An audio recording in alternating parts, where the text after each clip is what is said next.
The cigar room is now open. Time story 24 times a season.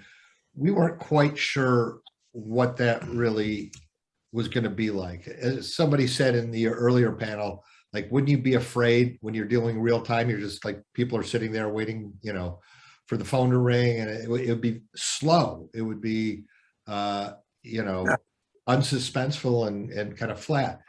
So I think, Bob, would you agree that that was our biggest concern, is to figure out how to make the real-time conceit viable?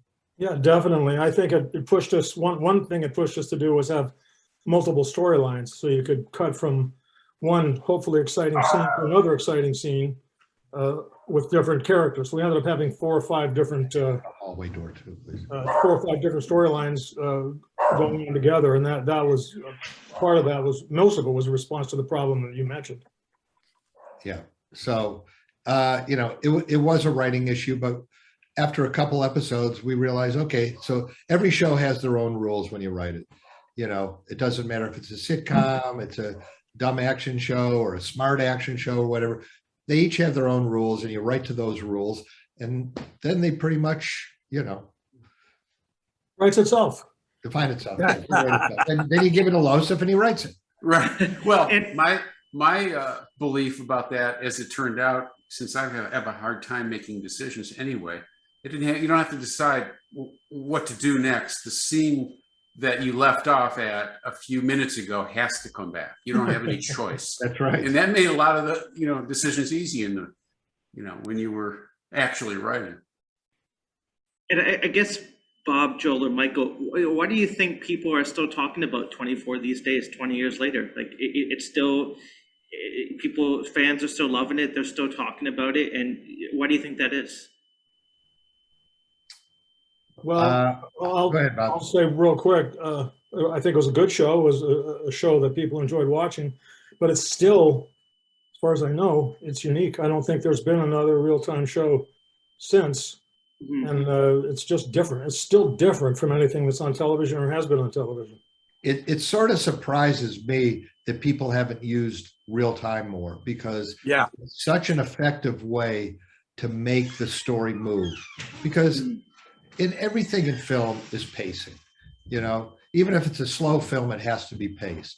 Real time allows you to pace things in a way that, is unique, and I think amplifies the drama. So maybe, people will get around to it, but they haven't, and that kind of surprised me. Well, Joel, I think they haven't because the writing of it is just so absolutely frightening to anybody that starts to think about how they can keep the ball in the air when you're in real time. I'd second that. And I'd remind everybody, all of us, that we didn't want to do it again. That's the other thing. I remember the options. Remember in the second year, you had like different options of what air traffic controllers, maybe it's an emergency room. We went to the network after the first season and said, how about we don't do real time? How about we do each show in 24 hours? I remember that too. Remember that? Yeah. And they said, okay, you can try that. So I think, Mike, you and Joel sat down and wrote a script.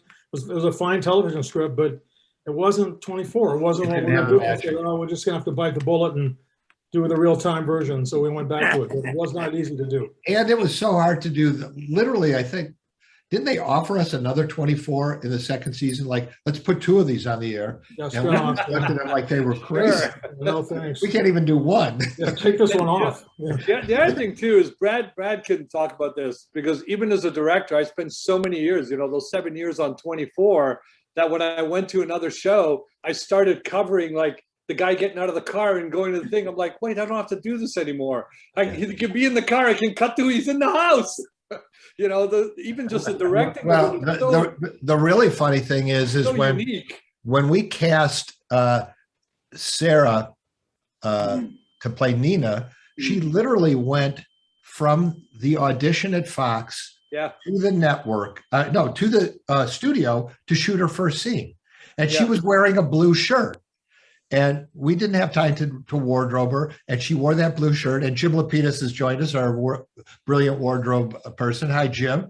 Hi. And that became her wardrobe for the season, right, Jim? Eight of them. Yeah, she actually just mentioned in one of the other panels, because she came from New York. She wasn't even an LA person. She had to call back and say, someone's got to take care of my cats. I'm not coming back. That's right. Yeah. So when did you guys realize you created something so special with 24? Like, was it the first season? Was it after the first season? Well, you know, I think we knew we had the ability to do really good episodes. I don't know if we thought we had the ability to do 24 episodes and make a cohesive season. And what we learned, I mean, as we all know, fan or not fan, there was some pretty ridiculous stuff in the first season. You know, you had chased by cougars and, you know, we had to, you know, I think, Bob, we've talked about this, but we thought this was going to be like a movie. So at the 24th episode, David Palmer Jack Bauer would save David Palmer from being killed, because that was the conflict of the season. And that was episode 8. So we had to basically do 3 or 4 different seasons in one season. And that's sort of how we then built it from there. For me, I think I wasn't, as I said earlier, we did the first season. None of us were sure we wanted to do or could do the second one, but we decided that was our only option. And I would say I was maybe 10 or 12 episodes into season 2, and I began to think, okay, we've done a year and a half of this now. We are getting the hang of it. It's not easy, but we can do this. That's when I began to think we may be able to keep this thing on the air for a while. But it took about a year and a half for me. Did you guys as directors, Brad and Jon, did you find any, you know, thing about the real-time thing that really altered your perception of how to direct an episode? Yeah, it scared the shit out of me. And why is that? Because I'd worked with you, Joel and Nikita, and I knew what kind of person you were, and to live up to your expectations was going to be a challenge. And to be in real time was going to go even further. So it was pretty scary to come in. I came in season 3. Right. Wasn't sure what my reception was going to be. And it was really kind of cool and interesting because the freedom that I felt was exactly the opposite of what I thought I was going to feel. And then, you know, I had grown up, and Jon can talk to this too. I'd grown up in Canada where we were all considered TV directors that back then were considered filmmakers, and we had to like make our own little movies. And that's why it was so great working for you, Joel, and Howard, and Bob, all you guys, Michael, because, you know, we felt comfortable in this role of taking something and taking the challenge and being creative and kind of putting our mark on it. But the biggest thing was I was terrified. That's a good answer. Well, it was funny because when I came on, Joel, I don't know if you remember this, but when I came on to do the first episodes, I think I was the first director you got to choose, is what you told me. Yep. The studio had given you all these other directors. Most of them didn't quite work out. And you said, look, 13. You're the first guy I'm picking. Do not screw this up. If you screw this up, they're not going to let me pick anybody else. I'm like, and you know, I worked with Joel already, so I was ready. And I had the opposite reaction. I loved it. The second I saw that you were crossing the axis and zooming at the same time as you were shooting and all the shit you were doing, I was like, hallelujah. I've been waiting for this all my life. And yet there were a lot, I agree with that. There were rules to it. But there were rules to it. That's what was interesting. Yeah, there were rules to it, but it was just so freeing for me. I took to it right away. But I'll say what Brad said, and I've heard it throughout all the panels today. It was because of the way that you guys as producers gave us freedom. And every actor says the same thing. Joseph went on about it, and it was really something that I now kind of insist on.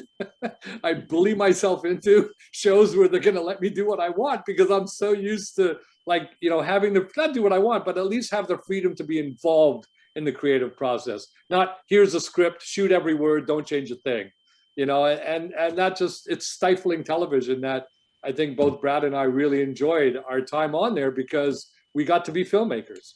But you had also earned it. You weren't there. You were there because we needed you, because we had our work to do, and we had worked with you guys, knew you were brilliant, and knew that the job was going to get done. I don't understand how you could micromanage a director as a producer. Like, are you done writing scripts that you can have the time to do that? I don't Brad and I will send you some names. Yeah, it's happened the rest of my career, Joel, since, so I guess that's how it works. It's interesting. But I wanted to ask you, Joel, was I the second director you had to choose? No, after Jon, no, I mean, oh yeah, the second director. Yeah, it was you. Jon was the first. That was great. Because, yeah. And we brought you in for one, and then made you a producer within a season, right? But I got to tell you, man, you completely changed the direction of my career, and I'm forever in debt to you. Oh, thank you, thank you. Me too. Thank you. So one thing that I had mentioned that is an interesting thing in terms of how you do things different that we mentioned on the Nikita thing is I'm here with Sean, our composer, and Sean sort of changed the way television was scored on 24. And composers today come up to him, young composers, and going, wow, before you rearranged the way you can do music on a show. And Sean, why don't you talk a little bit about what we talked about today, how you don't go scene by scene anymore? Well, when you guys were putting it together, I mean, we were figuring out, Joel kept coming back saying, how are we going to sell the real-time component, beyond the boxes? And when you spot, which is the music part of the process where you decide where the music goes, traditionally you would fill big areas and then, go out during the quieter areas or the more connective tissue areas. And we just thought, why don't we just try experimenting going on beyond a scene, let things kind of, connect on with the exact same texture, even though they're in a different part of the city, just completely connect the moment.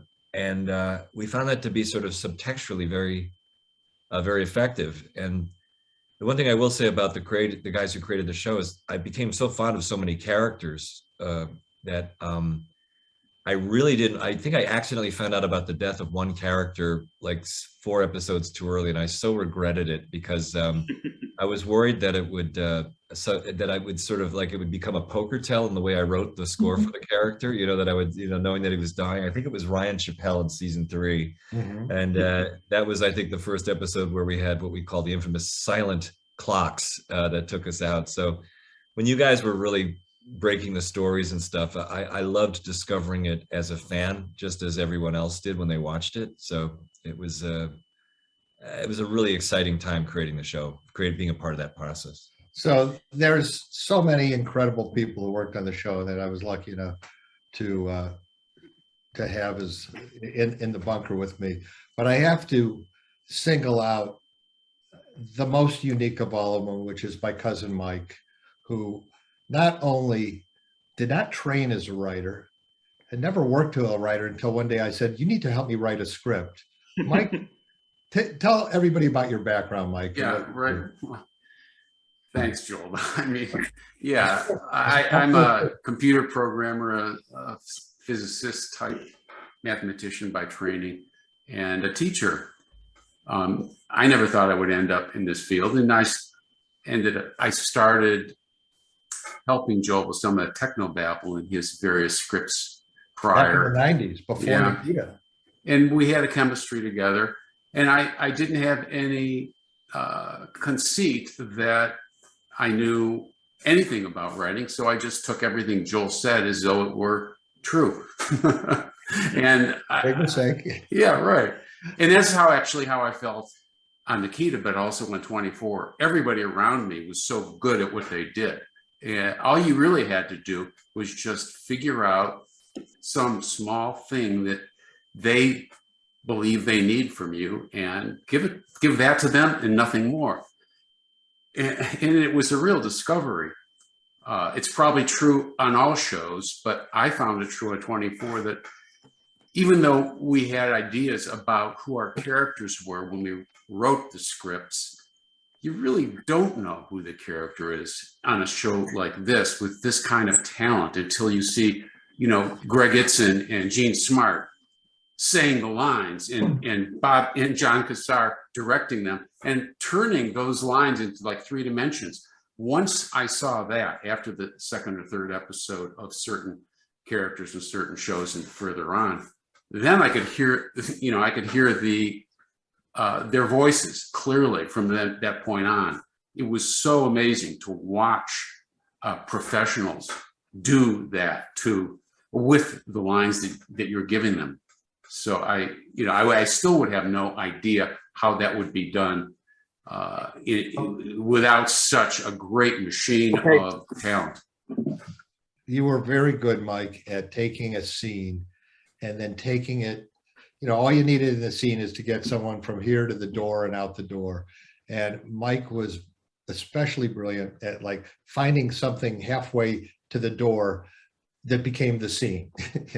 I don't know if it was a mouse or, a gunshot, whatever. You were always great at making a scene a little different than what it needed to be. And if I would say of all the contributions you've done, obviously all the technical stuff you took to another level, but you were really amazing at taking a scene to a left turn into something else. It still made it work. We still got to the place we needed to be, but it was completely different than what you thought coming in. So that is Michael Loceff.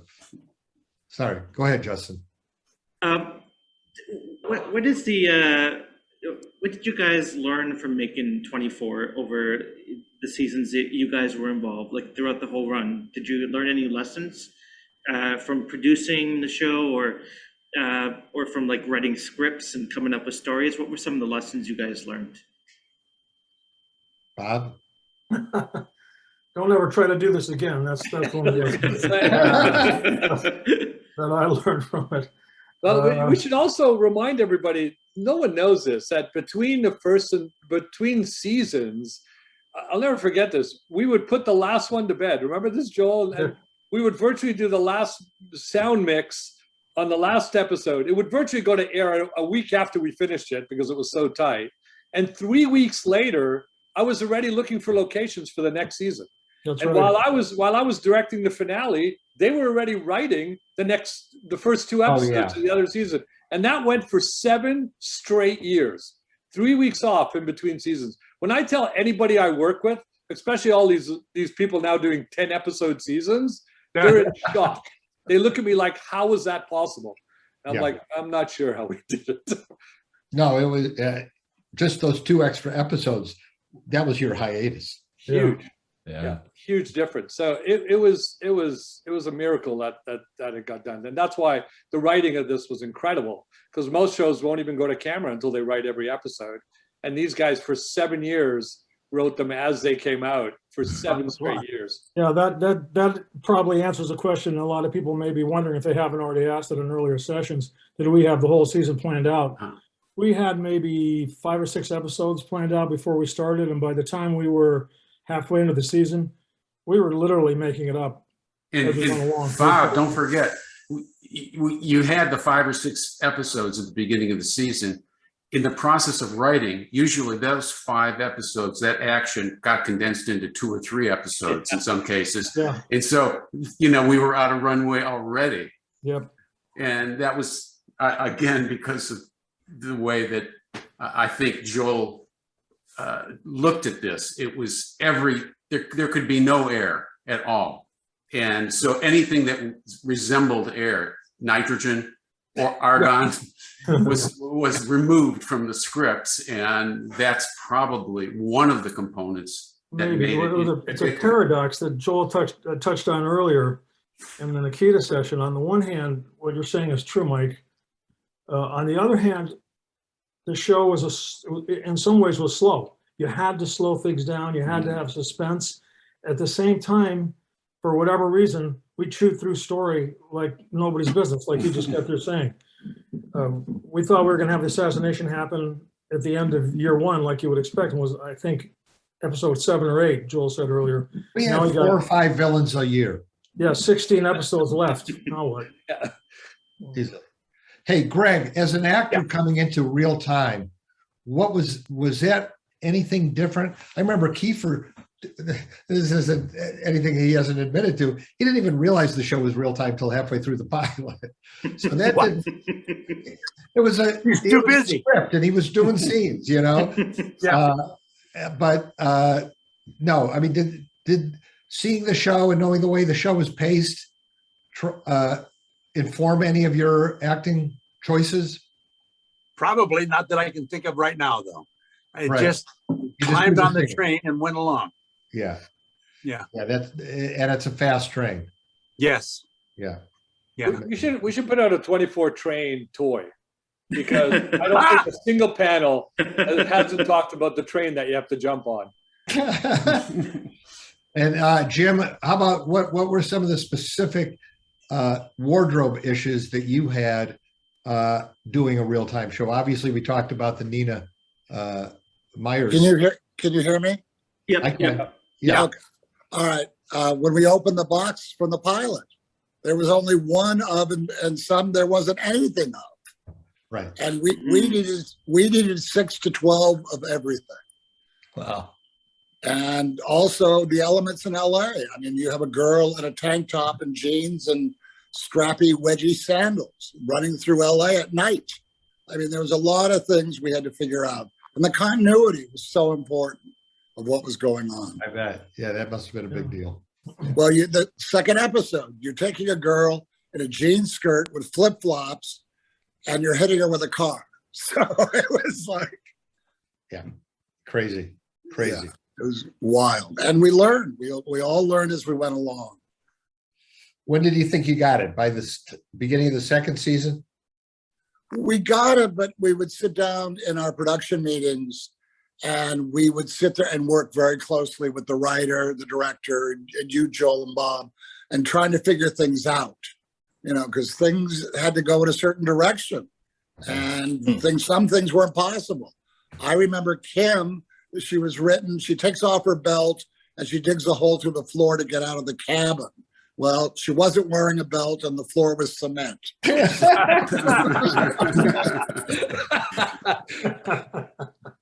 Hey, can I ask a story question? Because it's one of my favorite story arcs you guys ever did, which was when George Mason in season 2, played by the great Xander Berkeley, was exposed to radiation.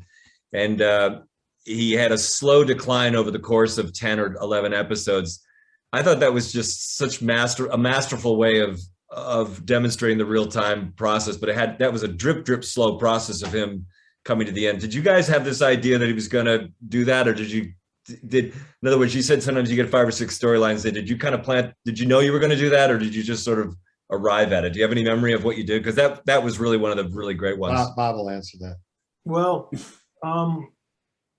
I don't remember specifically how we talked about it, but I do know that when it occurred to us that he should be exposed to the radiation, we realized this is something we can draw out and watch how he reacts to it, not just emotionally, but what's he going to do with he knows he's got 10 hours to live. Right. It's crazy.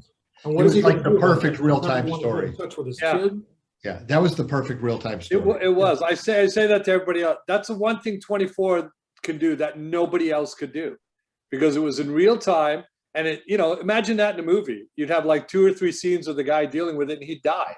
Yeah, right. We got 8 hours of this guy going through every stage of knowing you're going to die. Nobody could do that like 24. And then he turned from a villain to a hero in the course of 8 episodes. Wasn't he We did a trying couple to of get out times on the LA? show. Wasn't that it? He was trying to get out of LA when he knew there was a bomb going on. That's right. And then you flipped him He over. was trying to leave. Yeah. And then they converted him to this one. Yeah, And that's when he got contaminated. yeah, that's right. Now, the levels of what Xander did with that part was just incredible. And what you gave him there was just a treat for him to like say goodbye to a character in the way you did. It was just incredible. What challenges were there writing a limited series when you guys did 24 Live Another Day as opposed to a 24 episode season? What was the writing process like? Was it different, or I guess Bob, maybe you could. I was just sort of consulting on that show. I wrote a script or 2, but I wasn't really in the position I had been. But you have to decide where you're going to do the time cut. You need time cuts, obviously. Right, right. Or not. I mean, the first choice was, are we going to do 12 hours of real time? And they thought, no, this is called 24. So no, let's do 24 hours of real time. So you're going to have time cuts. You want to have a time cut every episode. And then we figured, no, let's make it as close to the original format as we can. Let's have one time cut. And it's real time before that time cut and real time after that time cut. And that was kind of the structure that we settled on.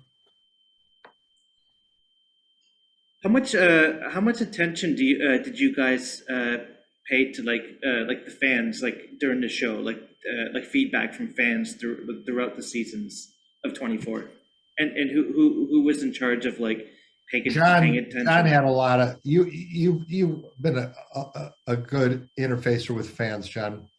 Yeah, How did that affect you? Well, again, we were right. We were a technology show, and there we were, right on the edge of like the internet, and people all getting online on the boards. Remember the boards? And people were talking, and I would virtually go back to the guys and go, okay, they love this character. They think this character is great. And they think this character and that character should get together. Or they think this character. Now, what they did with it, was up to them. But I was the guy that was constantly like giving them the info of what the internet was saying, which, was a whole new thing for all of us. You didn't get that kind of fan interaction right away. None of us were used to that. Where did it even happen, John? On websites or? Yeah, it was before sort of Twitter and Facebook. There was this thing called the boards, where if you were a 24 fan, you would go and talk about the show. And I would get on, and of course, at first, no one believed it was me. And then I'd get on and say, no, it's me. And then I would virtually ask them questions. I remember you, John, coming into Joel's office every once in a while and telling us something you had just read on a board. And then I also remember you posting your phone, your work phone number on your cell. Oh, no, that was the famous fan phone. If you guys remember that, we told that story, which was by accident, we put a real number. We didn't do the fake number. And before you do it, the phone started ringing. And I think within a week, we had put a map up in my office, and we had calls from around the world, including Russia. And this was the best thing, the Middle East. And every time I got someone from the Middle East, I'm like, so how are we doing over there? Do you like us? And they would be like, oh my God, we love the show. And I was like, this is crazy. And I'll never forget this too. Fox came to us and said, this is amazing what's happening. You're getting thousands of calls, and People Magazine did an article. Okay, so we want to charge everyone $5. And I remember going and saying, here, take the phone. This is like, it's a happy accident. We're talking to our fans. Every once in a while, I'd give it to an actor. And I said, we're not charging people. This is just, let just be what it is. And I keep saying, I want to put it in every show I do. Because remember, after we did that, the phone number, we put it on taxi cabs. We put it everywhere that you needed a phone number. It was the same phone number over and over again, because we then wanted people to call. So that's John, how that happened. heard. And lots of people there saying, we like this, we didn't like that, we love that. We hated the cougar. It's all that stuff. Everybody. I had never heard that story, John, and I just did a quick calculation. You owe me about $895. If you come over for a cigar later. Well, here's the thing. On other shows, you'll see movies that are current. You'll see the ads and billboards and all that kind of stuff. But on 24, you don't. So it doesn't really fix it in time in so many ways. How did you avoid doing that? Having a current film. Just by completely avoiding it, yeah. By avoiding it. It's funny because that's another similarity to Nikita. Nikita lived outside the culture. Right. You know what I mean? It was generic, and we didn't really, I can't remember, Mike or Bob, did we really ever talk about a president or any event in no real life event? No, that was absolutely taboo at all. Yeah. No, that was absolutely taboo. Yeah. No, I think that was a good decision. It just kept it in its own world. Yeah, and then when we needed to see a poster, right? Joseph would just design posters from scratch. So they looked like a movie poster, but nothing you would ever recognize. Nice. What was the last? What do you think is the lasting impact of 24 for you guys? Like 20 years later, what is the impact of 24? Ooh, impact. Well, what do you mean by impact, Justin? Like, what do you think is the legacy you want the legacy of 24 to be for, for the fans and for audience out there?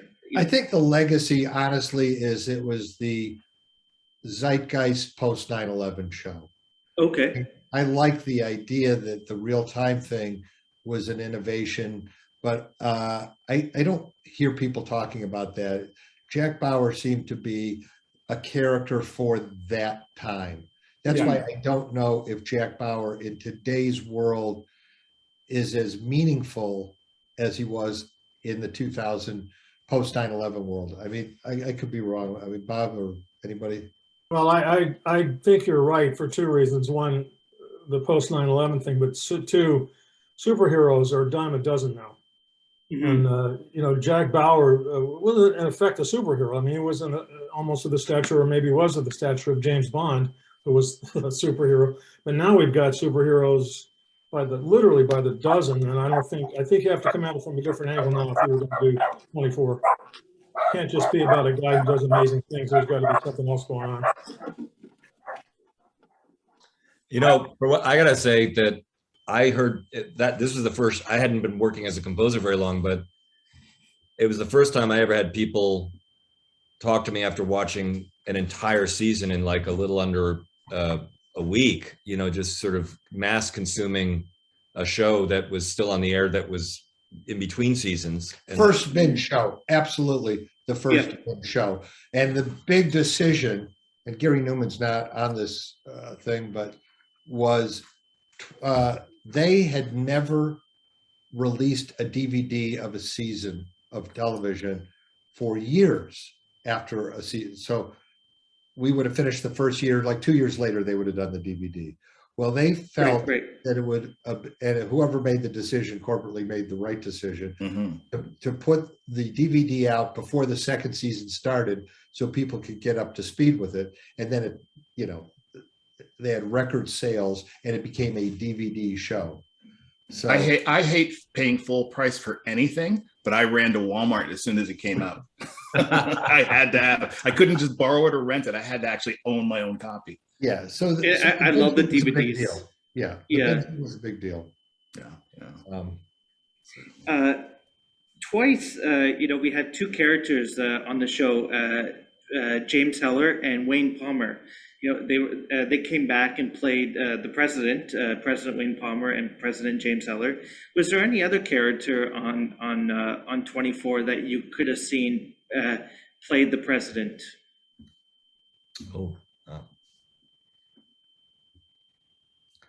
Nina Meyer? President Meyer? Louis Lombardi? With Travis Lombardi, maybe? Gosh, I don't know. We also had the late, great Powers Booth, too, who was such a great guy and so sad when he passed. But he was an amazing president. I thought he was great. Well, he was, and I loved Powers, but Greg Gitson took us to a level of the show that never gotten to before. It was the first time. Well, you know what? I will tell you, I will say that you, Greg, and Mary Lynn came in and did something and then exploded. Your character exploded by what we saw in the first couple days of dailies. It's like, oh my God. Yeah, I'd like to just second that, because I remember we brought Greg on initially.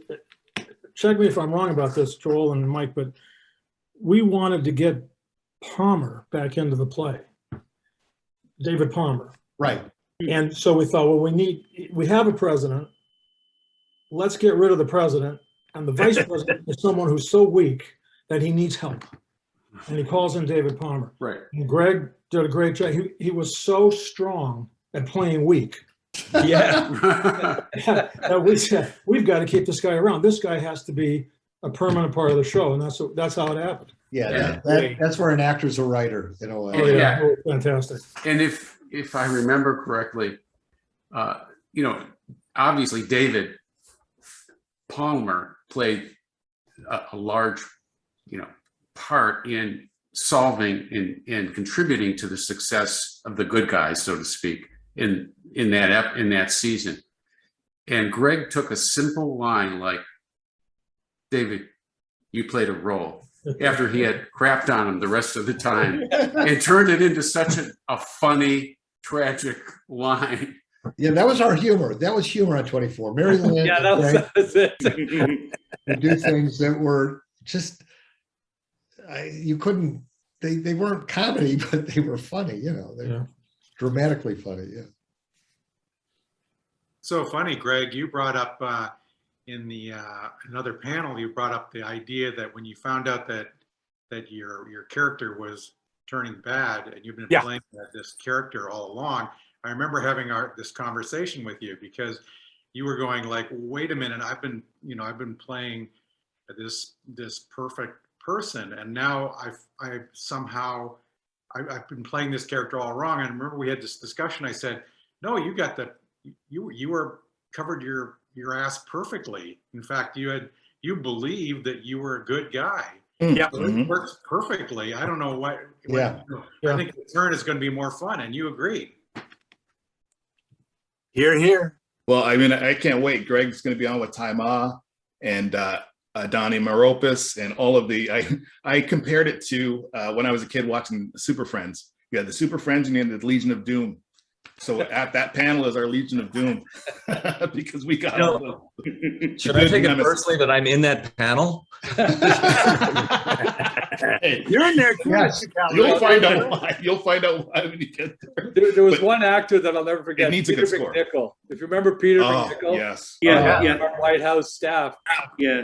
Every single day I worked with Peter Mcnichol, he would call me aside at the beginning of the day and go, "Okay, am I the good guy? Am I the bad guy? Am I going to be the guy that turns? Am I the guy?" And I kept saying, "Peter, I don't know." He goes, "I know you're lying to me. The same experience, You're just John. not telling me." I'm like, "No, Peter, stop asking me this question. You just got to keep reading the script." He really thought that we were like keeping it from him all the time, but we didn't even know. Yeah, he asked me the same thing. I had the same experience with him. Yeah, every That was time. amazing. Be nimble. Be nimble. Be nimble. But I'll never forget that Kiefer said, I remember overhearing him say this to an actor who was like really kind of confused that he didn't have an end game to play. Because, you know, when you got a feature film, you have an end game to play. And even when you have a normal television show, you've got your little, you know, pod to be in and you're not out of that pod. And Kiefer said, it bothered me at first, but after that, I thought, you know what? I'm going to play one scene at a time. And he said, that's the best advice I can give you. Right, Play the liberating one it. scene for what it is. Play it for what your character would do in this one scene, and then worry about the next scene when it comes up. I want to. Yeah. I want to Can I just, welcome- hang on, Justin. I want to say hi to Gary Newman and have Gary. Hey! Yes, Gary Newman. I want was to the welcome Gary president of Newman. Fox. He was the guy when I would say we need more money, we'd go, okay, get that. But it had so much to do with the success of the show. Well, Gary, welcome Gary. to the panel. We appreciate you joining us. I guess I have a question for you. So many shows, you know, make it to air, don't make it to air. So, what was it about 24 that you and Dana Walden at the time said, "All right, 24 needs to go to air," and what made you guys support it throughout its whole run, basically? Okay, that means Gary can't hear us. Gary? Gary, can you hear us? No. Ryan, can you call him? I'm going to call him on his cell. Or I guess I can ask it. I guess we can ask another question until.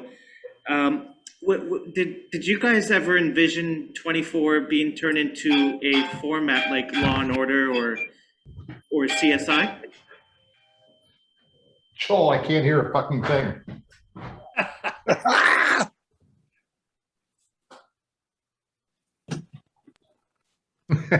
Well, that's because we're not talking right now. There we go. Oh, no, we can hear. Gary, can you hear us? He can't. He's only talking. Oh, Gary. Justin? Yeah. Okay. I can't hear you guys. Oh, we can hear him now. Okay. Well, he's only. Can you hear? Well, can you hear me through Joel? Yeah, now we can. We can hear you. Now we can. Gary? Hello, can you guys hear me? Yes. Yeah. I can't hear any of you. You You're can't. gonna have to use sign You have a- language if you want to ask me a question. Oh, hang on. Okay.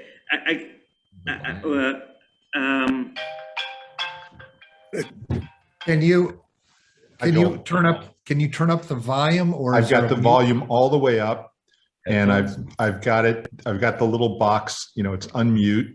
So I don't really know what the problem. Never had a problem like this on Justin? Zoom. Well, Joel can ask the question through the phone. All right, I'll ask. There you go. Yeah, the question for Gary was, so many shows have made it to air and don't make it to air, from a network perspective. What was it about 24 that Gary and Dana loved that they said, What all right, was we need to special greenlight? about 24? Yeah, I got it, Joel. Okay. So first of all, when 24 was developed, Dana and I were running the studio, not the network. So we were selling the show to the network. I remember sitting in a staff meeting, and one of our young creative executives was talking about the shows that we were developing, and he said, we've got this show from Imagine and Joel Surnow that is going to be done in real time, and everyone in the room, there's maybe 35 people in the room, and just look at him like, what is he talking about? And the questions you would expect about, well, how can that be? What if he needs to sleep, go to the bathroom, drive across town? And so, it was pretty quickly put on the back burner as not a particularly viable project. And then went through the development process, and this incredible script came in. And everyone from the studio, the network, got extremely excited about it.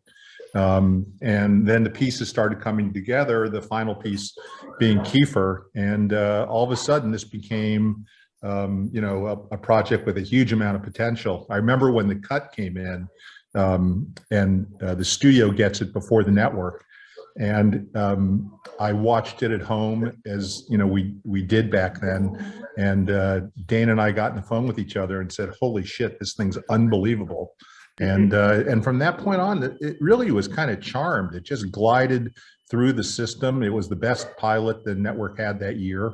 And even though it was such an unusual structure for storytelling, that was a plus. That was not an impediment, and it got right on the schedule. And did you guys, from a Fox perspective, did you guys ever consider having 24 becoming like a Law and Order or CSI franchise where there would be other spin-offs? Did you hear that, Gary? Yeah, I heard it. We really didn't. What did happen, the ratings that first season were not great. And, people weren't used to watching TV that way. And so people who didn't get on board early felt like they couldn't get on board.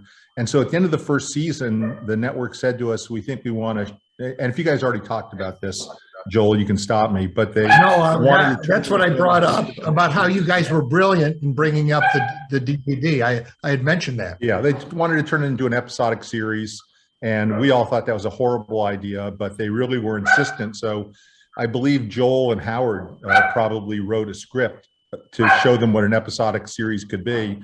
And my guess is, no, Joel, someone wrote it? Yeah, Mike and I. Yeah, okay. And I would say they maybe slightly tanked it, and because no one believed in that. And then the network ordered it.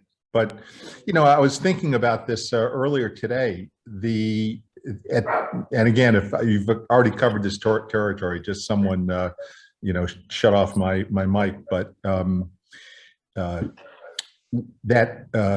before the second season premiered, one of the guys in our marketing department, Stephen Melnick, came up with the idea of, why don't we release the show on, I'm guessing at the time it was VHS. I doubt we had DVD then, 2002.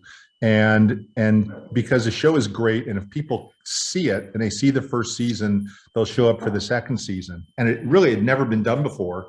And networks were in the business of hoarding these shows, creating scarcity. So the only place you can see it is on that network, and the only place an advertiser could get associated with it was on that network. So no one was used to that happening.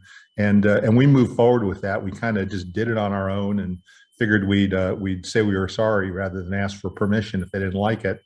But it just exploded with the audience at that point. The DVDs or the VHS tapes just flew off the shelves, and I think it really helped the launch in the second year, where the show really took off and became the juggernaut that it was. Yeah, and from an audience perspective, I think the serialized nature of the show really worked well. But well, you know, it was the precursor to what TV is now. It was way ahead of its time, and a show like this in this streaming market would, you know, it would be fantastic, but it would sort of not stand out the way 24 stood out 20 years ago, where no one was thinking that way. I give, you know, enormous credit to Joel and the whole creative team who was involved. They just were way ahead of their time. I agree. As a fan, I have to say Joel and Bob and everyone involved, John, Brad, Michael, and Sean, and everyone.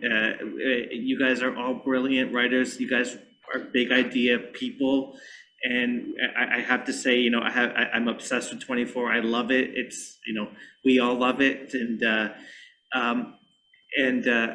was there ever a consideration of, like, what would 24 have been like if it was not a TV series but a film series like the Bond movies? Like, what would that have been with 24? It wouldn't have been a special. Okay. I agree. I agree with that. I mean, I think what made it special is that you, week to week to week, you got connected to a show and it became part of your life over a period of 4 to 6 months, you know. Right. And you know, a movie is great, but you can't compete with $300 million budget movies that can blow you away and take you on a ride of a lifetime. You know, this is just, these are characters, and you know, we didn't make our money with action on this show. You know, it was suspense and high stakes, and you know, I think that maybe sometimes the production value of that show doesn't get the credit it deserves. You know, clearly Kiefer was an enormous star and an enormous draw, and the writing was spectacular. And every year they had to recreate, essentially a series. But what John and Brad and all the people who were involved on the production side did in 7.5 days or 7 days instead of 8, and to be able to keep that show on the air the way they did was spectacular. We couldn't have been more proud as a studio of the level of the production value we got for the budget we had. Thanks, Gary. That's nice to hear. I guess is there any possibility of ever releasing 24 on a Blu-ray, like the full series on the Blu-ray? To tell you the truth, I'm kind of shocked it hasn't been. It's now over at Disney. Those rights reside at Disney. They clearly don't have the same attachment to the show that we would have had at Fox. And honestly, I don't know why it hasn't been. It probably should be, and it's something. The next time I'm talking to Dana, I'm going to say something about it.